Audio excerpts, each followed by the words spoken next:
today. Let's just go ahead and start. The topic today is on writing process. And so the person who signed up for the hot seat is not here. So if any of you have questions about writing process, please feel free. We'll just do a group hot seat and let everybody chime in at will. Toshi, Okay. have questions? Yeah. Okay. I have got a question. Can I just share my screen? Yes, you can share your screen, Toshi. Okay. Okay, good. So I think I showed you this. This is a Word doc with, there's 158,000 words here, 547 pages. Right. It's a transcript of 2 days of my teaching. And so I've got all these chapters, I guess you could say. And I'm going through them little by little, and I'm taking out all the ums and ahs and chit chat and all of that. And I'm ending up with, let's see, go down here. See, this is what the transcript looks like. Mm-hmm.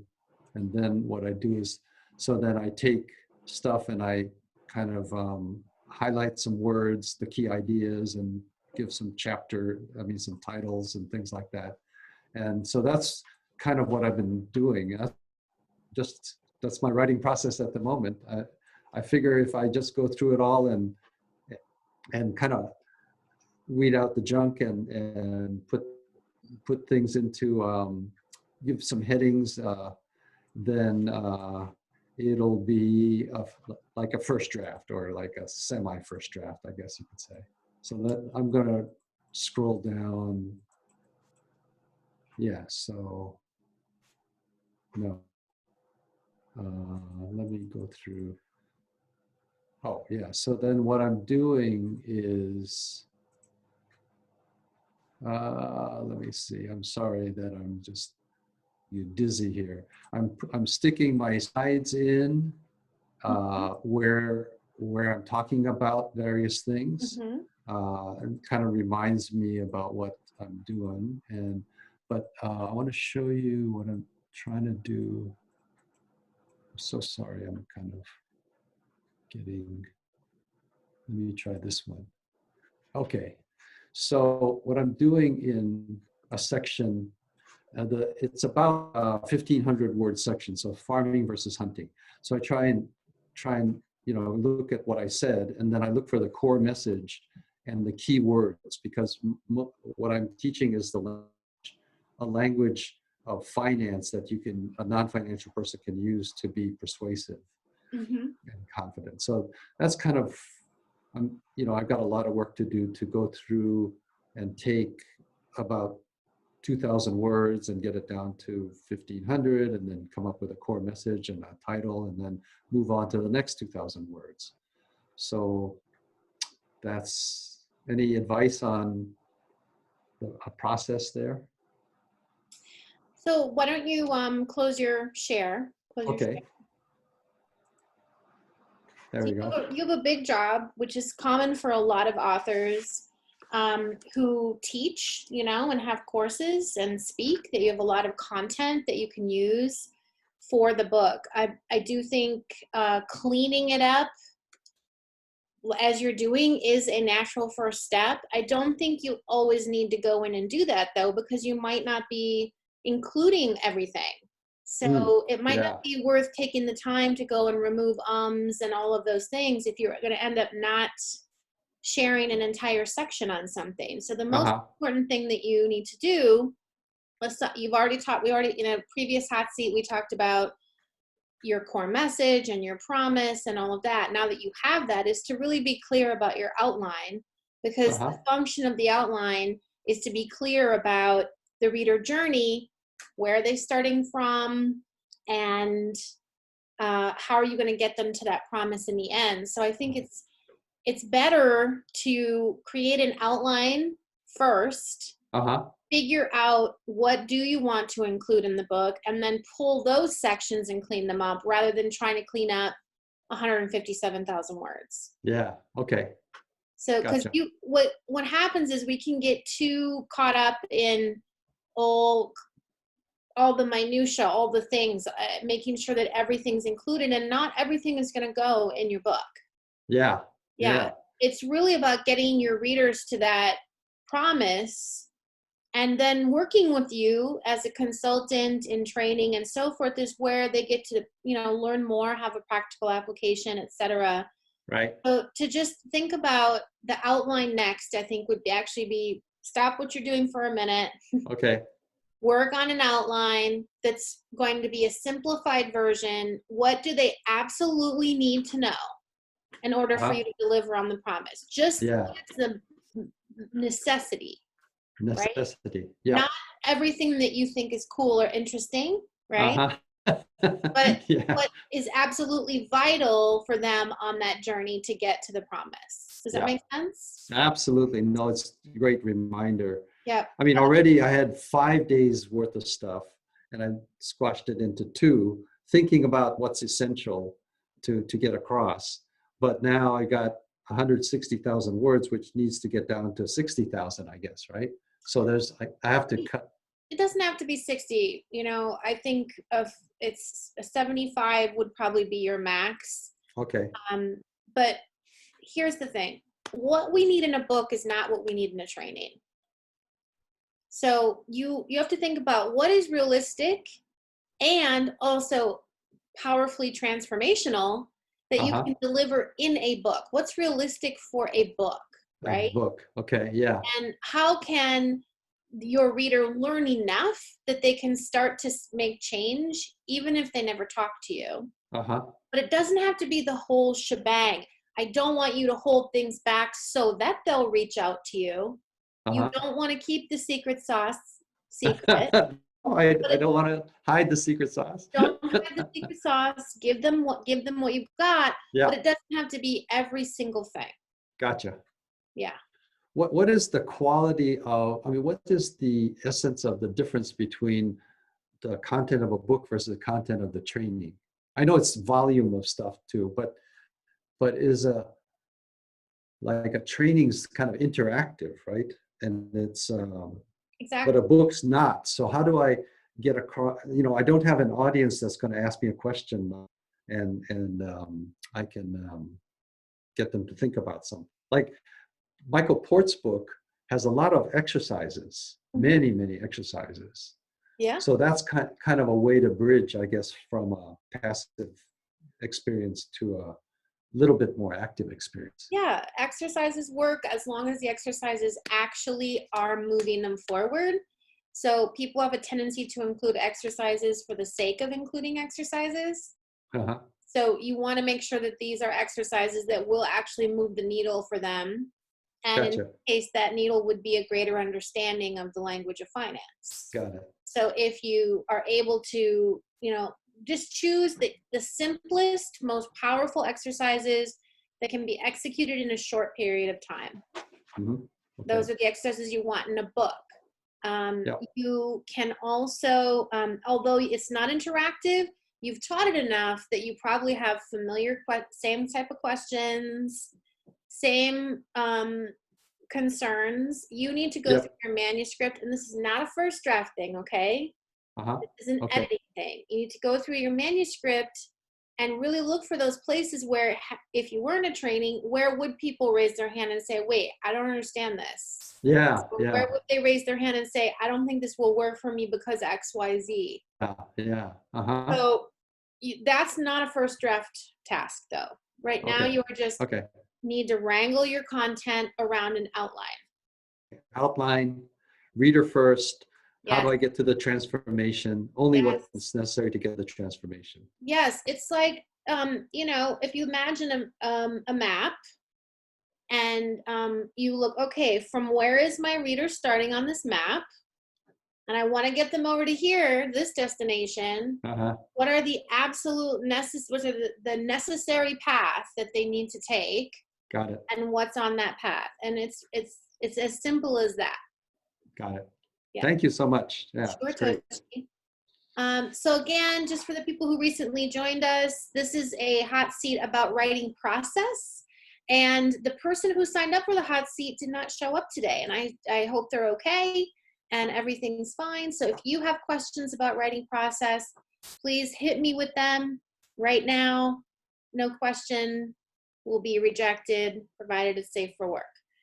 And if you have another question that's not about writing process, that's cool too. I see some familiar names here.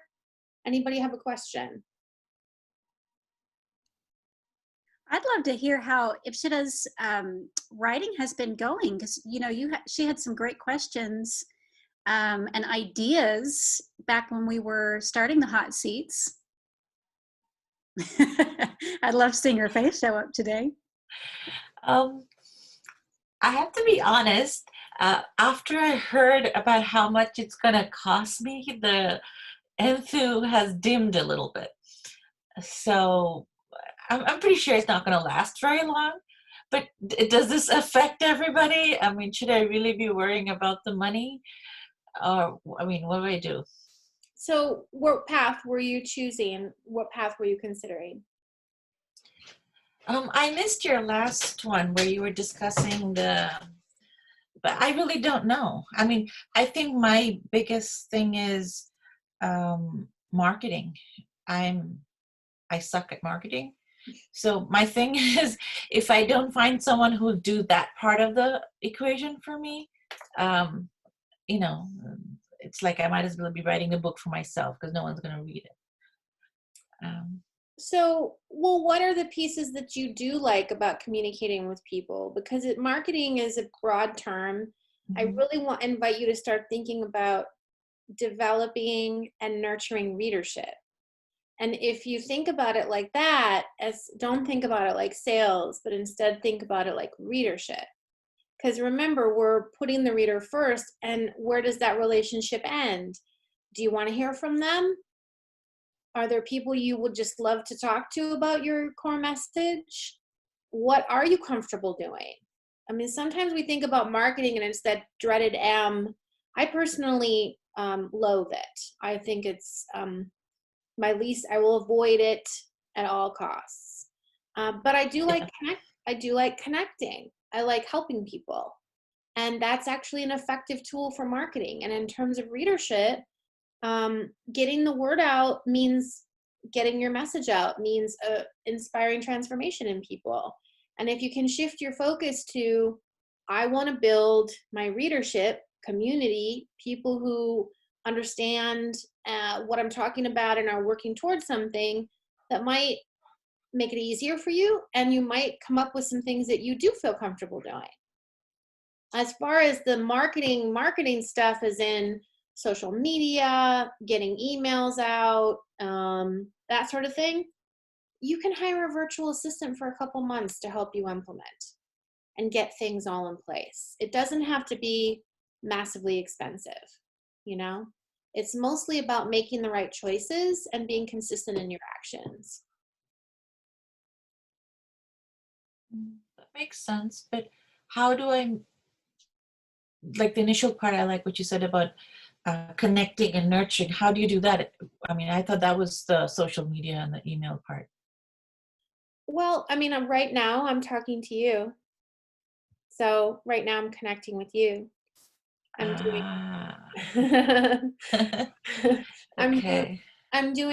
talking to you and I'm answering your questions and I'm trying to be helpful. You can create a free community to get started. You can create it in a place where your readers hang out.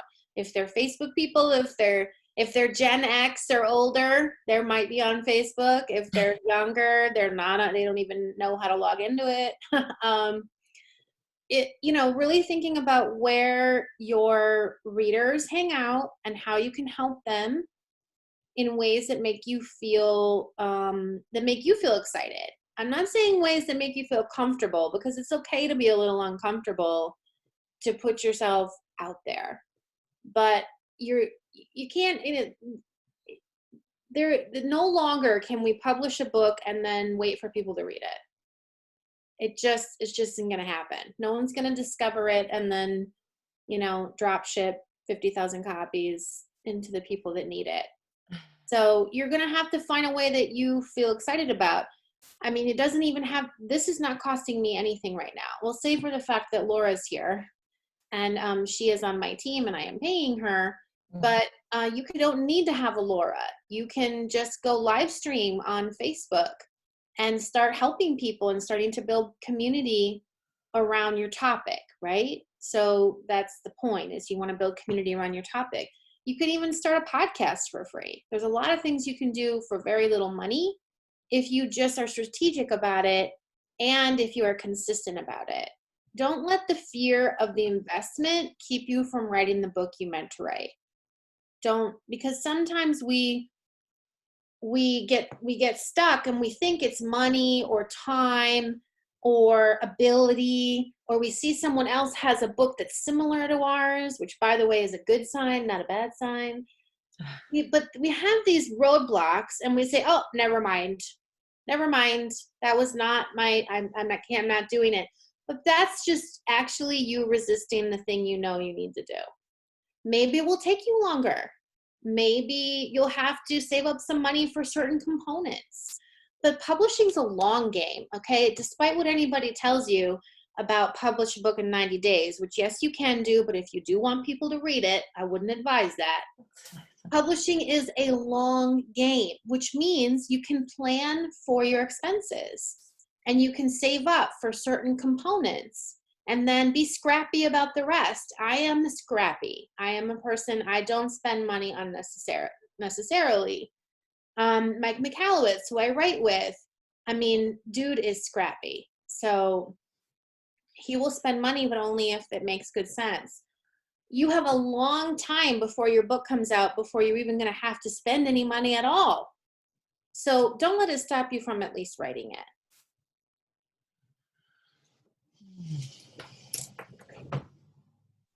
Do you have a follow-up on that? You look pensive. Yes. Well, I don't know if there's a fall. I just need to think about it a little more. I haven't done much writing this month at all. So, Well, it's not like or even been global thinking about it. pandemic. I mean, Yeah. there's a global pandemic. Just let yourself off the hook a little bit, you know? Yeah. But keep moving toward the thing. Keep moving toward the thing, you know? I firmly believe it. I've said it before. I'll say it a million times. We are not given an idea for a book without the ability to execute it. You might Yes, need help. I believe in that too. Yes, it's meant for you. It's given to you. Yeah. You know, whatever you believe in, that's your choice. But I think that when we have ideas to write something that could be helpful or even just entertaining, if we have a book in us, that is a beautiful gift. And if we ignore it, it has negative effects. And I think, you know, push on. Though it doesn't cost you anything to keep writing. And you can figure out the rest and crowdsource ideas and start building community in an organic way that is not that doesn't cost you much. You know, anytime you're being helpful, you're going to build community. You have your hand up, Laura? I did. I wanted to just kind of reassure you a little bit. One thing that AJ teaches in her workshop is when you're considering your reader and you're thinking about who they are at the start of the journey, that your book is a guide for them, and you're considering where they are at the start of that journey and what their questions are, what their concerns are going to be. When you think about and you have a really clear idea of who that person is, then you think about where are they, like physically? Are they people on Twitter? Are they people on Facebook? Are they people who belong to this type of group or that type of group? And then you can organically join those groups. You can organically communicate with those groups and connect with people, and that builds readership. That builds that social media presence. That builds that trust between you and the reader, because you are giving in service to them by participating and communicating and supporting, and also showing that, you know, you care about where they are and what their journey is. So there are ways to, I think, what is something that you teach, AJ, that it's great if somebody has 1 million followers, but if only 1,000 of them are really active is that as exciting as somebody who maybe has 3,000 followers, but those, almost all 3,000 people are constantly communicating with each other? Like, that's much more impactful. So it doesn't have to be this grandiose number and this, pie in the sky kind of a thing. If you have people who you're in service to, they're going to be dedicated to you and to your book. They are going to get the word out because you have put that work in. But that's one thing that I love so much about AJ's philosophy, is that you focus on who the reader is and what their needs are. And then the other pieces will fall into place. And marketing is a part of that. It's a huge part of that. Marketing, It's not like going and buying, like a full page ad in People magazine or something. It's, communicating with people in your Facebook group. And it makes a difference. Any other questions? Ellen, hi Ellen. Hi AJ, hi Laura. So I'm looking for advice on from writing in sprints to going through the editing process. And writing in sprints was really freeing for me to just write and not edit myself or not like doubt what I was doing. And I found that I had many more stories than I even realized that addressed some of the teaching points. So that was really wonderful. And now I've done 2 of the live edits, which have been great. And as I go back and look at those chapters that are primarily stories with some of my point of view, I'm trying to figure out about adding in a piece of research, or should I, like interview someone else, because my chapters are really short too. And so it's kind of a broad question, but just looking for any advice on, as you build out one idea that currently like rests in a chapter. Well, you want to build out, you've got a takeaway for each chapter. So if I'm going back to the map analogy. So from where is your person starting to this point? What are all the steps along the way that, and the steps might not be actual steps. If it's a process, it's steps. It might be just an evolution of a stripping of ideas, a stripping of a mindset. It might be coming to learning something, like with Toshi's book. You have that in your outline. So you need to make sure that you're getting across exactly what you want to get across in each chapter. Each chapter, you have to make your case for the main takeaway.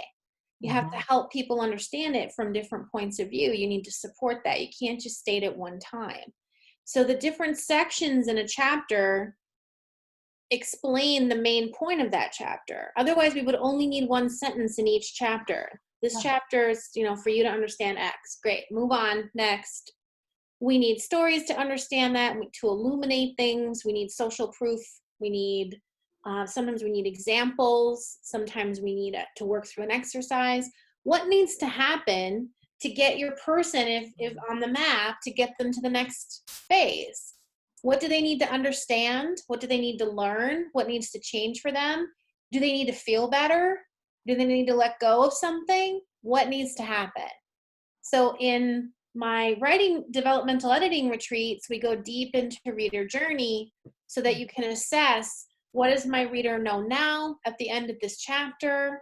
What are they questioning? What do they still need? And then you fill that in. So it's not about saying, where do I put in the data? Do you need data? You might not. Yeah.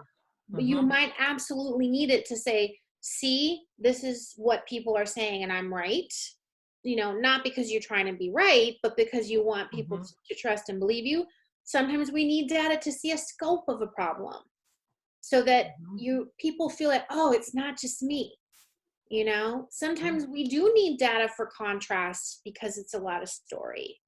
But you don't necessarily have to have it. Again, it all really comes back to reader first. What do they need to make the transformation? And each chapter, because I've seen your outline, each chapter is about moving them closer to that destination.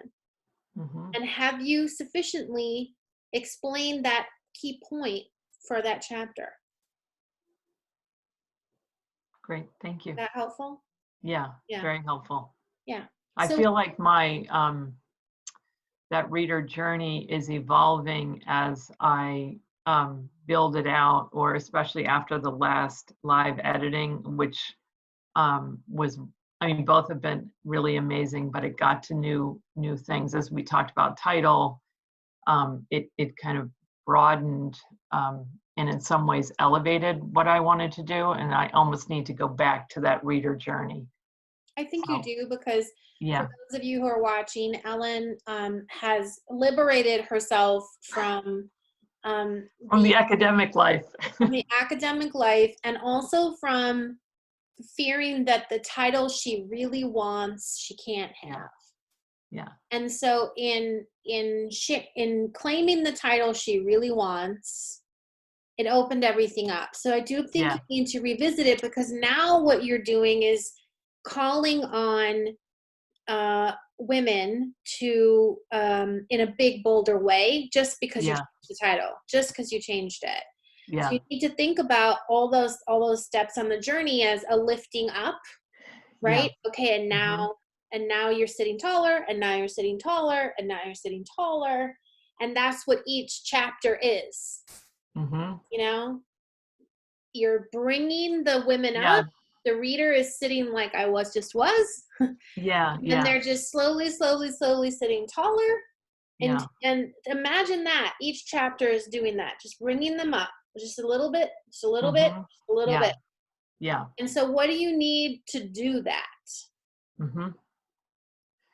Yeah. And that describes kind of where I'm at. And it really was kind of an amazing opening from that just, 8 days ago. And now I'm excited to have more time to really work on it, hopefully this weekend. So Yay! for Excited. our upcoming coaching sessions and hopefully the retreat too. Oh yeah, I'd love So, to have you in retreat. Susan, I love your background. I just had to say that as we sort of enter into the twilight zone or whatever that is. Nice to see you and Mary. Thank you, Ellen. Thanks. Anyone else have a question about process or anything else? No other questions today? Well, I'm sorry for the person who had questions and signed up for this hot seat and didn't show, but I'm glad that all of you showed. We'll do hot seats again later in the year. We're about to start class, so we'll be focused on that. But we'll let everybody know when other public Q&As and writing sprint marathons and so forth come around. Everybody just stick with it. Keep writing, one foot in front of the other. Don't let money be the thing. Don't let competition be the thing. Don't let other people's opinions be the thing. Okay? All right. Have a beautiful day.